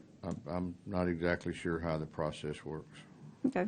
Is Juan here, or does he need to be here to help us with that? Yeah, Well, all we're doing is requesting it, so we can just instruct Juan to check into this to see what needs to be done, so. And bring it back to the Yes, court for a full report or something like that? Right. Is that okay, Commissioner Pusley? Yeah, that's fine. Okay. Make a motion to, or do you want, somebody else want to do it? I don't. Make the motion to instruct the Public Works Director to check into this and see what are the actions that would be required and if they would be willing to accept this road. Bring it back to us. That's my motion. Second. We have a motion and a second. Some quick discussion, Judge. Yes. So this is just, I guess Commissioner Pusley can help us with this one. So this is basically just to see, I guess, their level of interest or commitment on this plan, on this proposal. Yeah, Is that what it is? we have always said, and Commissioner, you and I have had a number of conversations about it. If we ever want to make our airport viable, we need to have an access to it that does not go through the middle of Robstown, and to get to our airport now, no matter what direction you come from, you have to cross a railroad track that if you know that were blocked, you might have an issue. But this would give us direct access to the airport off of I-69. The map that's attached to the attachment, and I apologize again for the next meeting. I'll make sure Connie has slides for all of these. But the TxDOT back in, I think it was 2015 or 16, put together this presentation for us about their suggestions on how to get to the airport. And so what I wanted to do was put this back in front of TxDOT and, ask for them to help us move forward with this, and obviously get our Public Works Director to work with them. I had put it on the agenda in the past. I thought we would submit this to the MPO. the county judge found out that was not the proper place, and it should go to the TxDOT Rural Program. TxDOT Rural Program. And so all I want to do is submit this to them and get them to help us move it forward and see if this is something that TxDOT would like to do. And I know how it is with TxDOT. If we submit this now, we might hear about it by 2030 or somewhere in the near future. But as we go forward with our airport, this, I think, is a very important process. Well, I love the concept. I mean, however, I'm glad that y'all were able to work out, two possible routes. I thought it was going to be a little bit more just cut and dry, simple, just kind of angled to get to the airport itself. But this is kind of more of a roundabout, whether you go north or south. And hopefully the community has access to the map that we have available in our packet. But no, I think it's a great concept, and you're right. It may take a while, but I know that our discussions in the last time I met with you all in our airport advisory committee and with Ben was that there seems to be a lot of funding available that we're not tapping. So we got to jump on it. So I'm glad that we're doing that. So I'm thankful we have some better clarification now of how to pursue this. Hopefully it doesn't take to 2030, like you said, hopefully a matter of years. But I think we're closer to it happening than originally, because I remember this first being brought up when I first heard about it was 2017 when I first got into office. So for me, that was a learning curve. But we have these two alternate routes, so to speak. There may be a third that they being TxDOT, has in mind of how to better connect. Whatever it may be, I think, yes, we need to pursue it and fix up our airport. And I think you mentioned last time we have a lot of touch and goes also that are happening at the airport, which increases the numbers that I know Ben is keeping tabs of. So I think it's a win-win altogether. I mean, I'm greatly in favor of it, and I'm glad that you finally labeled it, Judge, with the right program so that we can proceed. So That was just after my phone call to them. So they told me that MPO had nothing to do with it. So we have a motion and a second. Any other discussion? All those in favor say aye. Aye. Aye. Any opposed? The motion passes unanimously. Item number 6. Oh, with Commissioner Gonzalez stepped out. He wasn't one of the motions, was he? No. Yes, he was. He was? He was the second. He was the second? Mm-hmm. Doesn't matter. Doesn't matter. Okay. Item number 6, discuss and consider approval on the Hanson work authorization number 4 and all related matters. Judge, before Yes, we sir. start on that, I do have some legal questions I'd like to ask an exec on this one. We will pull this one into executive if. That's okay. Yeah.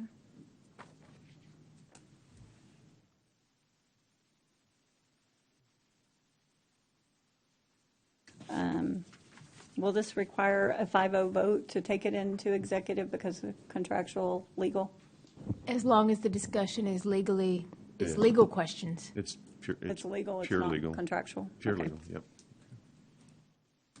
Moving on to item 7, discuss, consider, and take action on award and approval of execution of contractor agreement with Bonco LLC for the Colonia Septic System Phase 2 improvements, Precinct 2 ARPA projects. Make the motion to approve. Second. We have a motion and a second. Any other discussion? All those in favor say aye. Aye. Aye. Any opposed?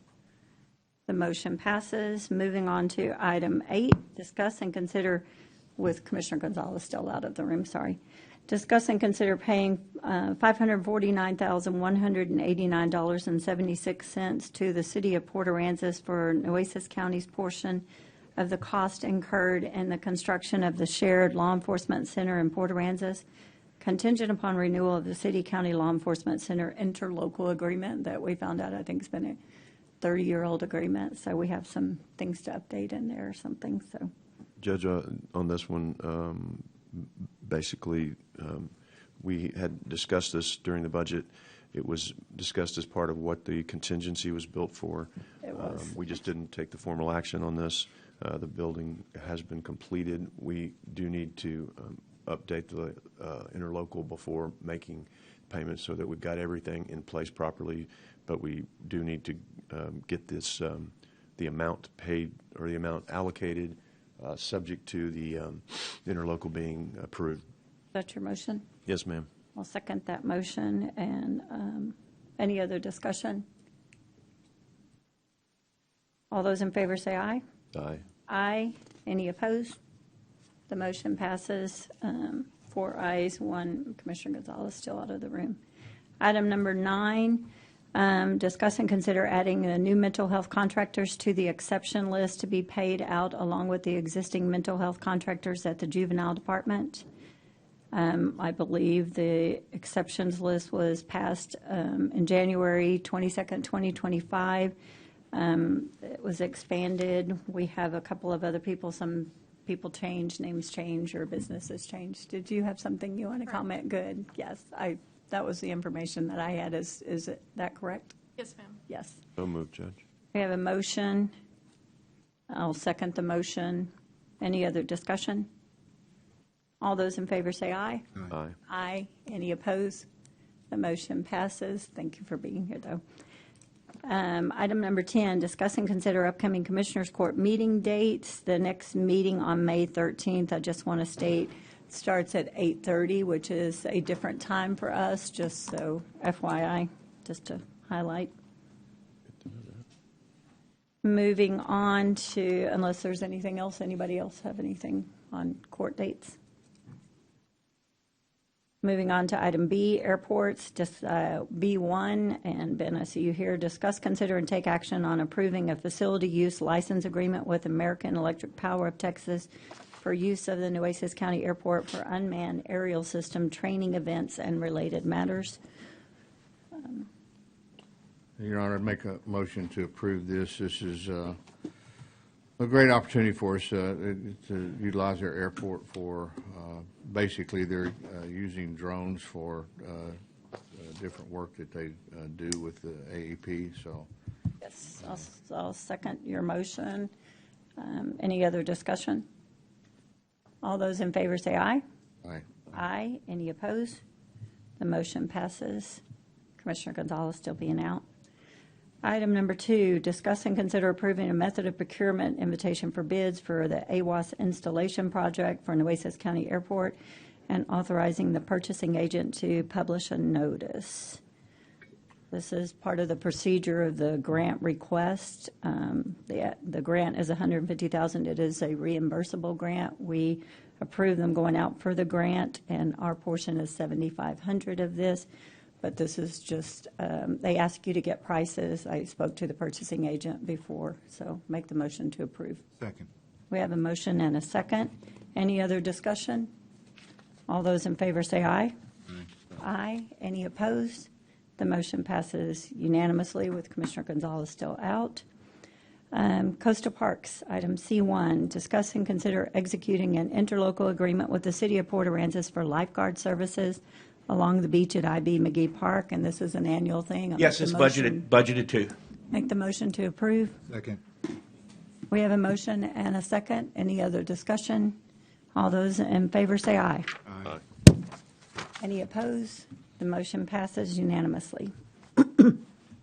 Item D1, grants. Discuss and consider rescinding the previous resolution of the Commissioners Court designating the authorized signatures for the Texas Community Development Block Grant, Texas Department of Housing and Community Affairs for the Colonia Self-Help Center. These were documents that we have to rescind the approval we did at the previous court because we only corrected one set of the papers. There was a backup portion of this, and we corrected the front. We did not correct the back, so they want us to rescind Yes, and ma'am. put both in. Make the motion to approve. Second. We have a motion and a second. Any other discussion? All those in favor say aye. Aye. Aye. Any opposed? The motion passes. Aye. Commissioner Gonzalez coming in. Item number 2, discuss, consider, and adopt a resolution approving the submission of an application for the continuation of the Texas Indigent Defense Commission Indigent Defense Improvement Grant Program for fiscal year 2027 for the Nueces County Mental Health Public Defender and related matters. And I have Dennis here for any Yes. questions because I'm not real familiar with all the intimate details here. So I'll let her answer your questions. And thank you to Scott. He's been amazing, by the way. Thanks for giving him to us. Thank you. And this, I believe you told me, is the way they're asking you to do the grant that's already, we've started before, but this is an annual improvement, and, approval? Yes, so this is simply your authorization for me to apply to TIDC to continue the grant as anticipated in the original statement of grant award in 2022. They then consider the applications in their budget season, which is in June. If they award us the grant, then you get the award and you consider it in your budget season, July Whether you to accept it September. or go on, so this is just the first Right. part of that process. Yes. Okay. They need to know that the county wants me to apply rather than me doing it on my own. We have a motion. Motions Commissioner. to approve, yes. Second. We have a motion and a second. Further discussion? All those in favor say aye. Aye. Abstain. Aye. Any opposed? The motion passes Abstain, with Judge. one abstain. I have a couple of questions for you, too, if you could bring it back during the budget system. Absolutely. Yeah. Too, because one of the questions that was brought to my attention, too, is are your attorneys that are approved in your office, are they, would they be approved as court-appointed attorneys by the district judges up there? Because I know they have a process that they have to approve those attorneys. Are yours the same quality? Is it all the same people? Like, They if would we meet the eventually went qualifications to- if they chose to be on the court appointment list. So So you have to put that's yourself just, out you have there. to put yourself out there, but it's not a qualification that you haven't gone to trial or something like that, that there's nothing that they're missing. I think they have it set up where if you want to be appointed to, say, first-degree felonies, they have a different requirement than they do for misdemeanors. I don't remember what that is these I know. days. I've been in some of those votes Yeah, too, so I'm yeah. not sure, but But we that have was all one levels. thing. We have some, that are in their first year of practice. We don't give them first degrees. We kind of follow the same idea. You need to have more experience to handle the more intense. And then the other question is, have your public defender's office, do they go to trial? Have they gone to trial much? We have only had to have one trial in 3 years. Okay. Commissioner Chesney? Yeah, you I had do a have questions. question?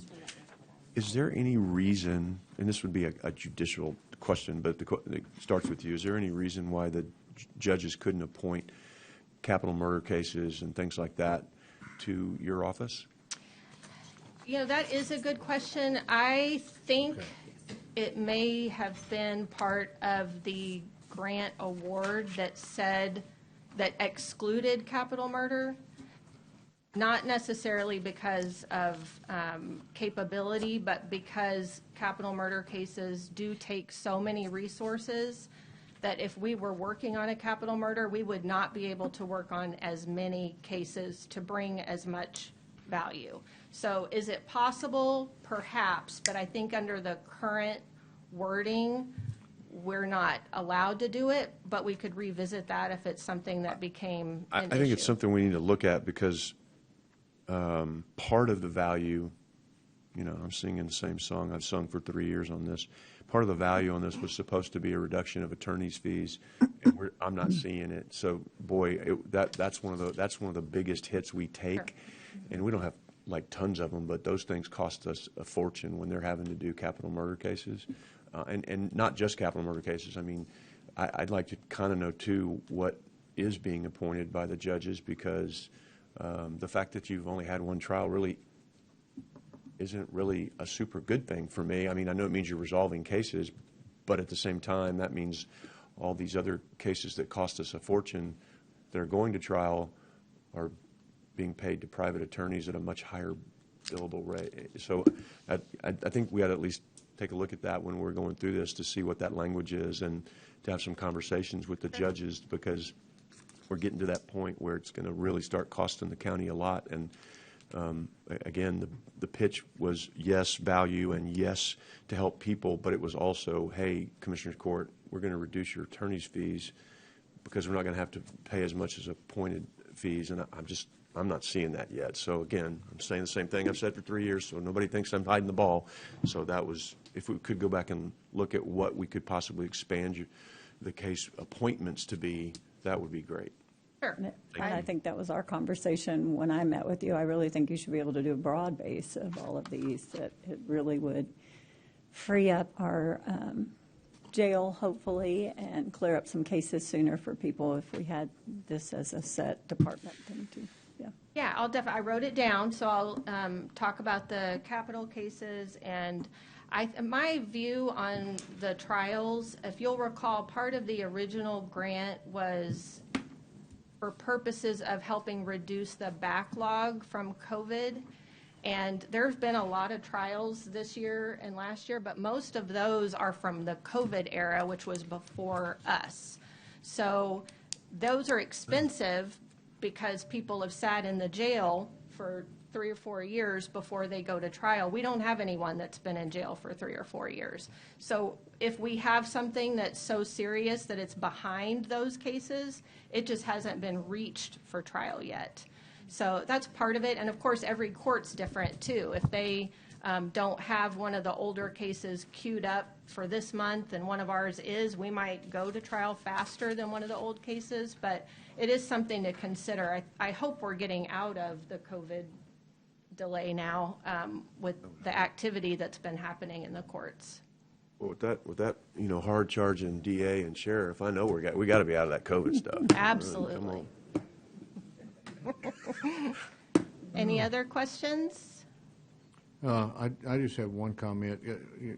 We used to see, when I was commissioner in a past life, we used to get a regular report on the appointed attorneys, and we don't get that anymore, and that would help.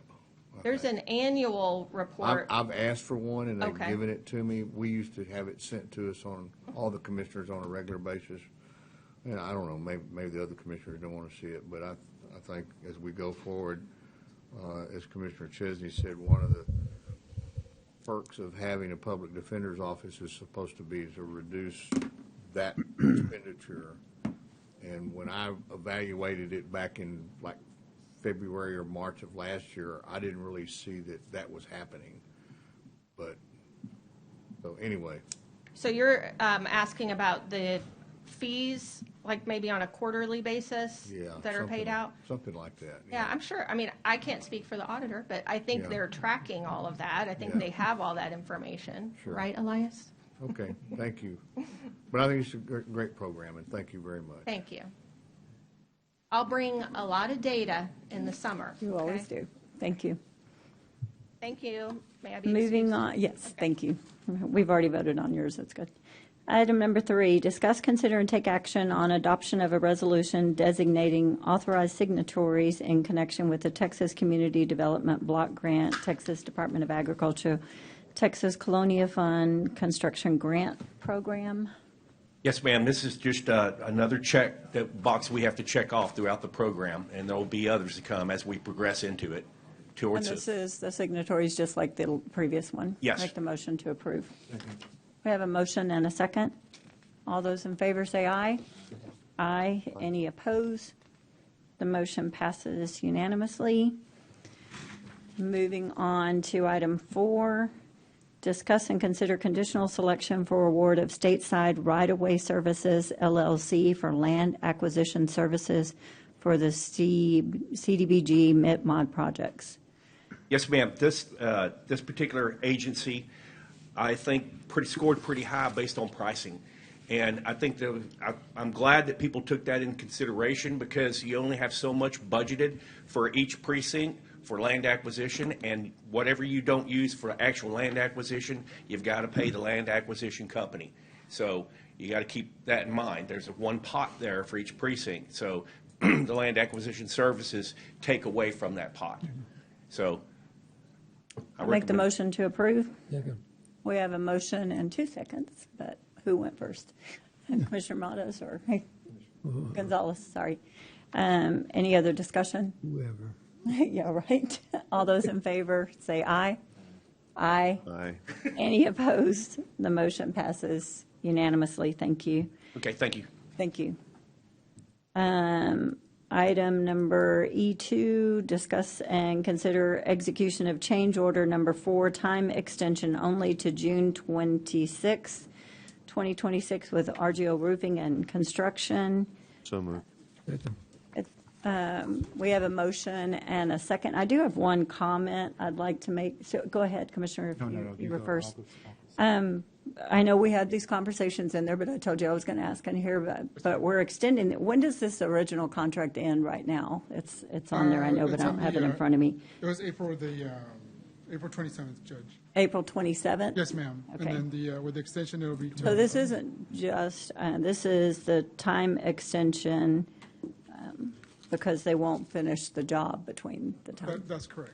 Okay, in our discussions in there, you said it was to get them the payment because we had to do all the documentation and Well, stuff. it's- And we have over and over again in here stated that if the job is completed on time, within that time, the payment still needs to be made. There's nothing that constrains us from making a payment to a job that has been completed as per the contract. Correct, Jenny? Correct me if I'm wrong. Sounds like it based on what you're saying right now. We have to pay people. It was like, now they have a contract of when they have to complete the job, but you had stated before in our offices that this was so that they could get paid. If this is because the contract ends April, then I see the extension. Yes, ma'am. Yes, That's okay. correct, Judge. Yeah. We have a motion and a second. Did you have your comment too? All those in favor say aye. Aye. Aye. Aye. Any opposed? The Thank you, motion Judge. passes. Thank you very Judge. much, Juan. Commissioners. Yes. F1 purchasing, discuss, consider, and take action authorizing or approving the purchasing agent to conduct a public online auction with Renee Bates Auctioneers for the sale of county surplus and/or salvage property. I make the motion to approve. You do this all the time. Second. We have a motion and a second. This is just something, in light of some things that had happened years ago, we just try to be real transparent. The court has already authorized me to dispense this as they come up, which we would do, but I just want to make sure that everyone in the county has an opportunity, and so we send out an email to all the department heads, letting them know that these are some items that we're about to sell. We appreciate that And very if- much. And if people want to obtain one of those items, we'll give them access, and sometimes they think they want it, and they find out that they don't really want it. So like we had somebody come for a popcorn machine, and they decided, oh, wow, that's got a lot of work it needs. I'm not going to be able to use it, so. We have any a of the- motion and a second. Oh, did you have a question? I'm sorry, Commissioner. Oh, To me? were you? I thought No. you had, no. We have a motion and a second. All those in favor say aye. Aye. Aye. Any opposed? The motion passes unanimously. And Judge, I just want to say a public thank you to Franny Gonzalez, my assistant purchasing agent for asset management, and Raul Rodriguez. They're the ones that do a lot of the heavy lifting, all the heavy lifting when it comes to these auctions and getting the equipment photographed and ready to be published in the auction, and then also dealing with the handouts to the delivery of the items when people come to pick them up. So thank you to both of them. And we appreciate them. H1, the Budget Office, discuss and consider authorizing budget amendment number 8. Constance, you want to take that? Yes, ma'am. The Budget Office has been working every month with the departments to identify any shortages that they have in their line item budgets. And so this is just an amendment to move some money around in individual cost centers. And So moved, we've Judge. approved. Yeah. So we have a motion. I'll second the motion. Any other discussion? All those in favor say aye. Aye. Aye. Any opposed? The motion passes. Item number 2, except for record purposes, internal budget amendment number 7 for special revenue funds. Yes, ma'am. This is the same sort of thing, but with the special revenue funds rather Motion than to general. approve. Second. We have a motion and a second. Any other discussion? All those in favor say aye. Aye. Aye. Any opposed? The motion passes unanimously. Item I1, Information Technology, discuss, consider, and take action approving execution of a 36-month service order with Charter Communications Operating LLC for the Internet services and related matters. I see Bridget back there. Make the motion to approve. Second. We have a motion and a second. Any other discussion? All those in favor say aye. Aye. Aye. Any opposed? The motion passes unanimously. Thank you for being here, though, Bridget.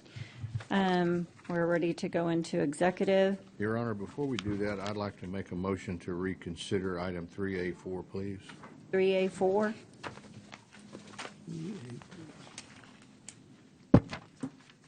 And the reason I'm making that motion is the order, and I don't know why the order didn't get attached, and there's also a really nice write-up that was done by the purchasing department. That did not get attached either.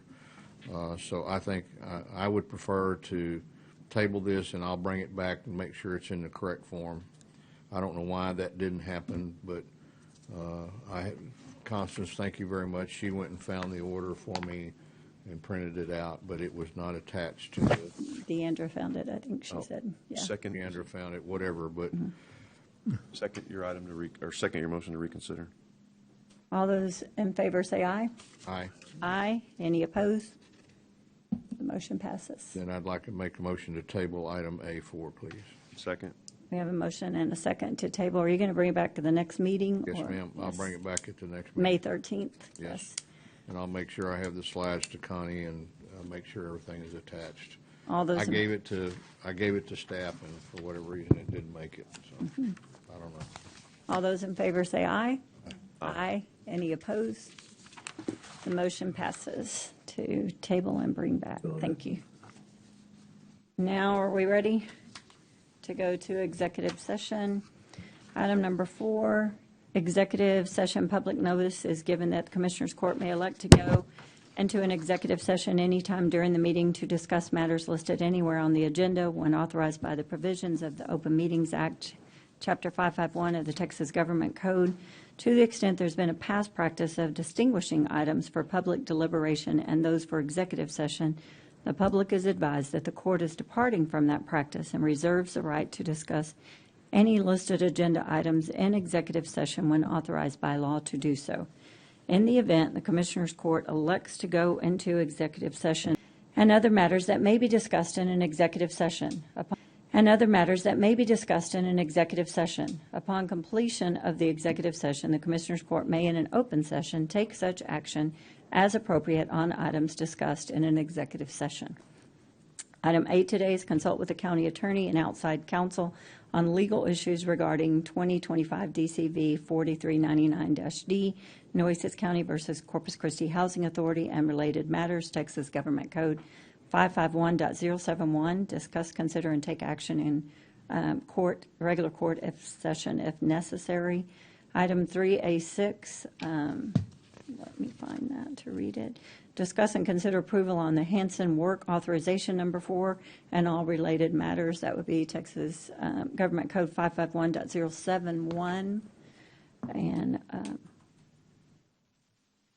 if there are no others, it is, what time?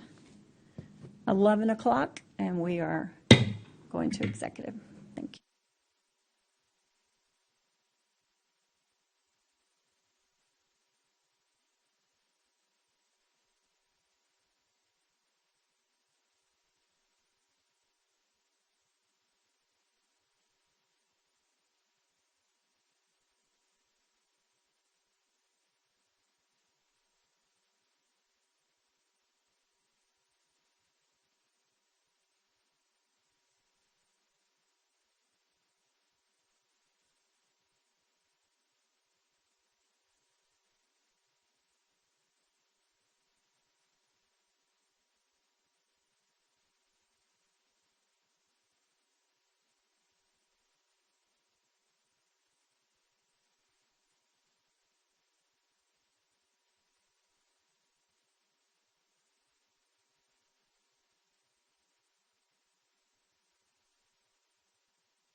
Look at that, magic. There you go. All right, we're back. It is 12:23, and we have two items, one out of executive session. We'll start with that one, and that was the item that we took into executive session, which is 3A6. Commissioner Pusley, if you would like to proceed on that one. Yes, thank you. Yes, this will be the proposal to accept work authorization number 4 as submitted in your packet with Hanson Engineering, and this will be should be the final work authorization for the demo of the old 1914 courthouse. This will take us through demolition. So I would make a motion for approval. Second. And Teresa, we've got the funding identified for this, is what I've been told, correct? Commissioner, I haven't seen the work authorization because there was no attachment, so I'm not sure what the dollar amount is or. The total dollar amount is, and this is in the agreement, is not to exceed $363,458. So prior to voting on that, We'll make sure funds are there. I mean, y'all been paying that, I think, out of the general fund, is that correct? General capital. And are those funds available to the best of your knowledge at this particular point? Yes, sir. We'll make sure the funds we'll submit a budget amendment to have those funds in place. Great. Any other discussion on this item? Any questions? I want to thank the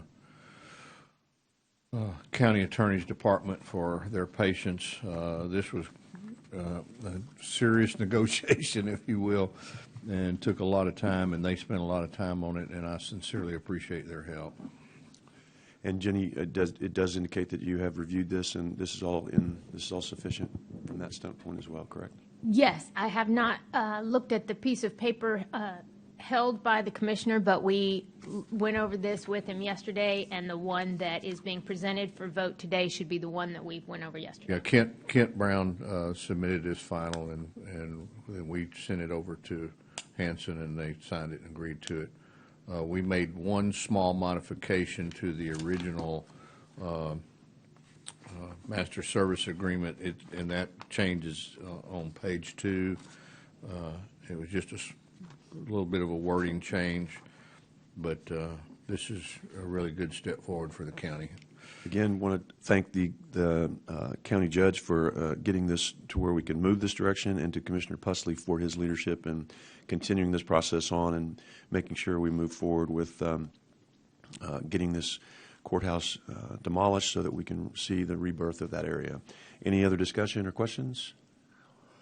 If not, we'll take a vote. Anyway, after the motion and second, all in favor say aye. Aye. Aye. Any opposed? Seeing none, motion passes 5-0. All right, I think that 4-0. My apologies with the county judge not here. Sorry about that. My apologies. Any other items that we need to go back to, talk about, deal with before we move into adjournments in memory of? Yes, sir. No, just, okay, no? All right. Then we'll go to adjournments in memory, and Commissioner Gonzalez, I heard you. No action on the, Pardon me? no action on the one for the executive session? No, that was, Oh, so no. I thought we were going to have some action, okay. That was, all right. I know I have one. I think Commissioner Pusley, Commissioner Gonzalez, I heard him first in here, so I'll let you go first, Commissioner Gonzalez. You're ready? Yeah.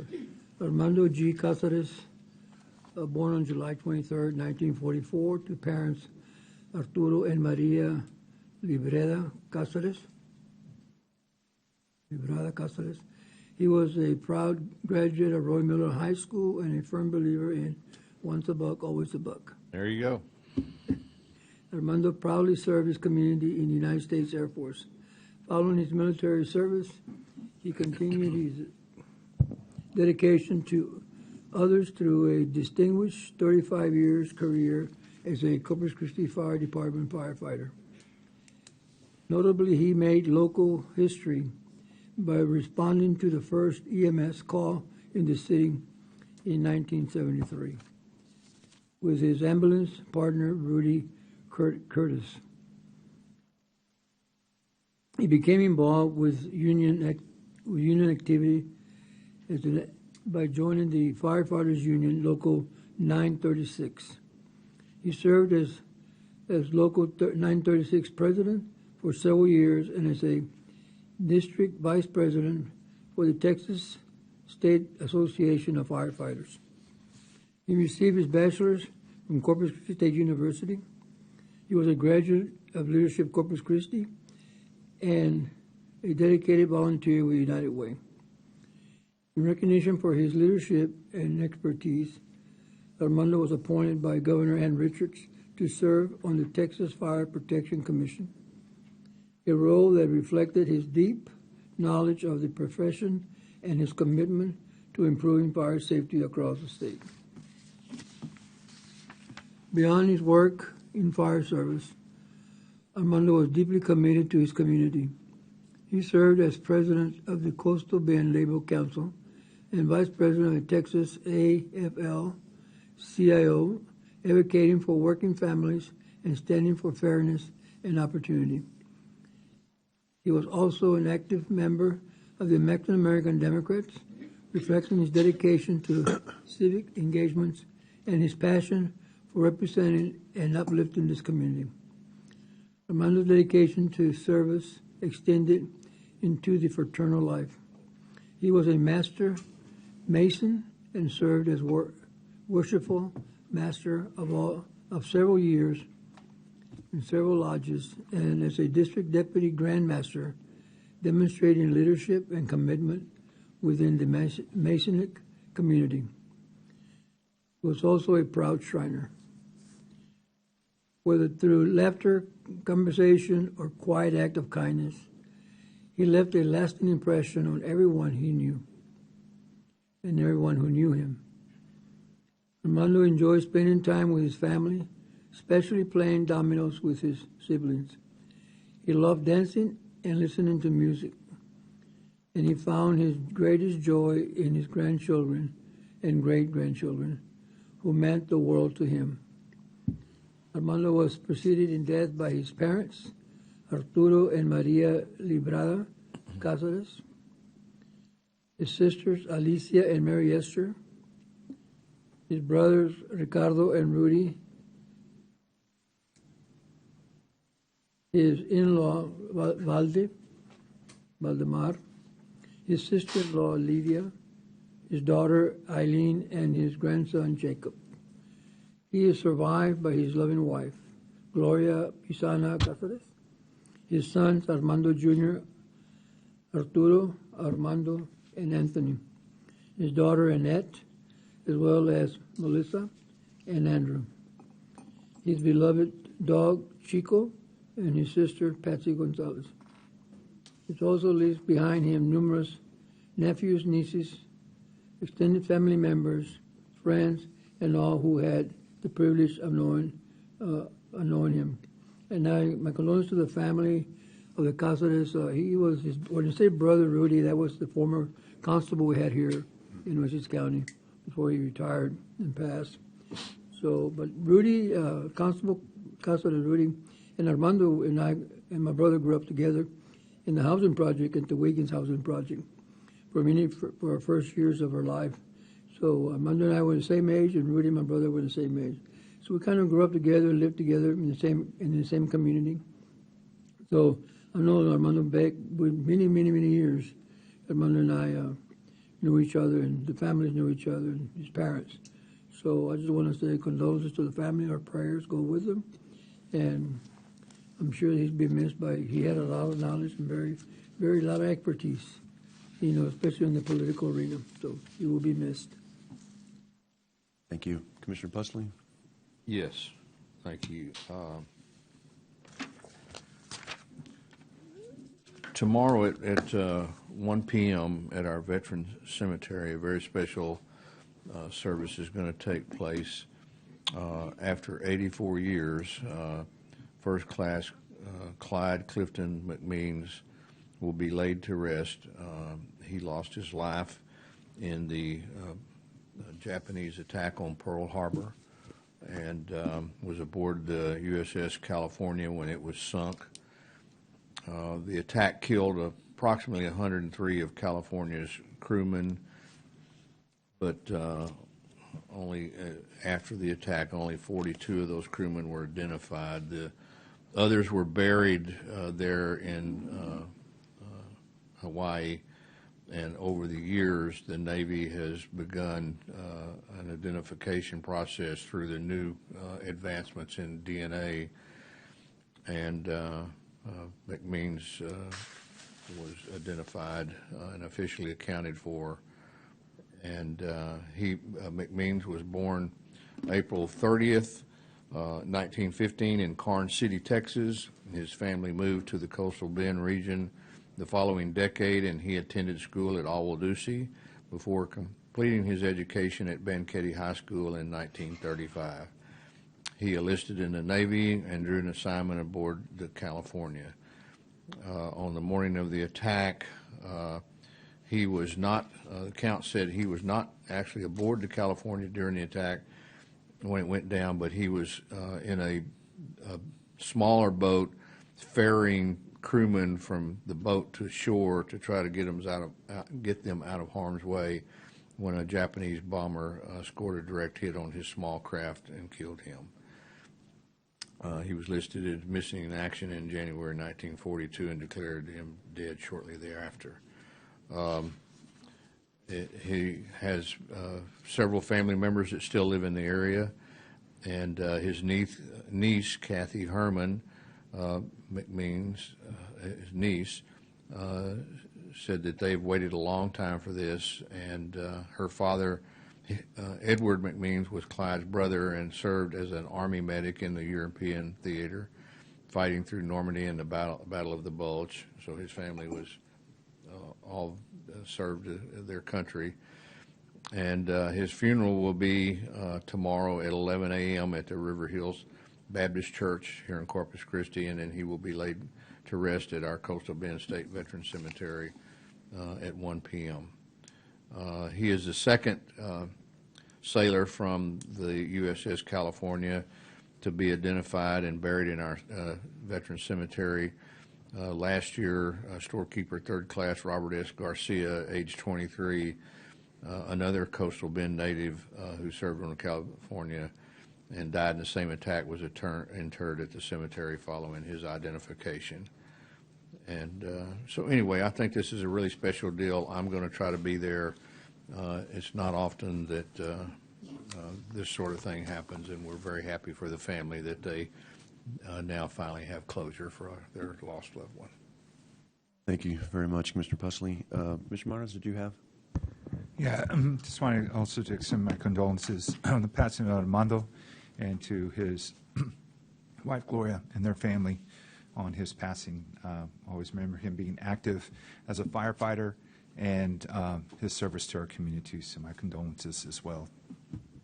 Thank you, Commissioner, and thank you. I have one myself. The Mercedes Isabel Quintero de Eugenio died peacefully, surrounded by family on April 1st, 2026, at the age of 94.